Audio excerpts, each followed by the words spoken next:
நடைபெற இருக்கிற 2026 சட்டமன்ற தேர்தலில் கோவை தெற்கு தொகுதியில் உச்சகட்டமாக அராஜகம் நடைபெற்று வருகிறது. தேர்தல் நடத்தை விதிமுறைன்னு ஒன்று இருக்கா என்று கேள்வி கேட்கிற அளவுக்குள்ள அங்கே திராவிட முன்னேற்ற கழகத்தினுடைய வேட்பாளர் திரு செந்தில் பாலாஜி அவரும் அவருடைய கட்சியை சார்ந்தவர்களும் உச்சபட்சமாக விதிமுறை மீறலில் ஈடுபட்டிருக்கிறாங்க.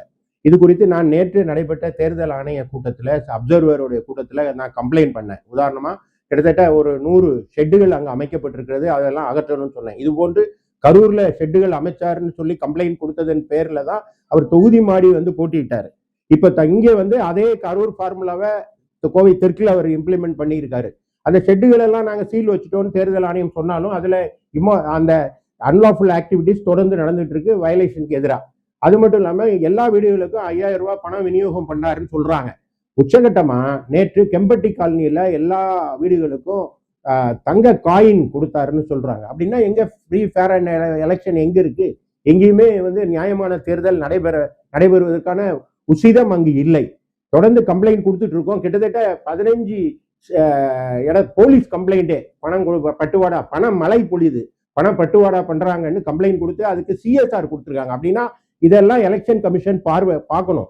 இது மட்டும் இல்லாம அவ்வாறு பணம் வாங்க மறுக்கிறவங்க மேல தீவிர தாக்குதல் நடத்துறதுக்கு மிரட்டுறாங்க. உதாரணமா அருள்குமார் அப்படின்னு ஒருத்தர், ராம்நகர்ல இருந்து அருள்குமார்ங்கிறவர் ஒரு கம்ப்ளைண்டே கொடுத்திருக்காரு எலெக்ஷன் கமிஷன்ல. அது மாதிரி விக்ரம் அப்படின்னு ஒருத்தர் கோவை காட்டூர் பகுதியை சேர்ந்தவர், அவரு தேர்தல் ஆணையத்திற்கு ஒரு மனு கொடுத்திருக்காரு. நாங்க பணம் வேண்டான்னு சொன்னா நீங்க என்ன மறுக்கிறீங்க அப்படின்னு சொல்லி எங்களை மிரட்டி கொலை செய்ய மிரட்டுறாங்க அவங்களுடைய அடியாட்கள். கரூர்ல இருந்து வந்திருக்கிற ரவுடி பட்டாளங்கள் இது மாதிரி செய்யுதுன்னு. அப்போ அங்க தேர்தல் நடைபெற்ற அது நியாயமா இருக்குமா அப்படிங்கிற கேள்வி எழுது. எனவே நான் தேர்தல் ஆணையத்துக்கு அனைத்து இந்திய அண்ணா திராவிட முன்னேற்ற கழகத்தின் சார்பில் ஒன்றை கேட்கிறோம். உடனடியா அதுல உறுதியா நடவடிக்கை எடுத்து அங்க இருக்கிற ரவுடிகளை அப்புறப்படுத்தணும். அங்கு நேர்மையான தேர்தல் நடைபெறுவதாக உறுதி செய்யணும். இது அப்சர்வர் நேற்று ஏற்கனவே எலெக்ஷன் கமிஷன்ல பல முறை இதை சொல்லிட்டேன், கதவை தட்டி அதிமுக சார்பில் சொல்லிட்டோம். குறிப்பா நேற்று நடைபெற்ற அப்சர்வர் சிறப்பு பார்வையாளருடைய கூட்டத்தில் நான் இதை தெரிவித்தேன். இன்னும் முறையா நடவடிக்கை எடுக்கப்படாமல் இருக்கிறது.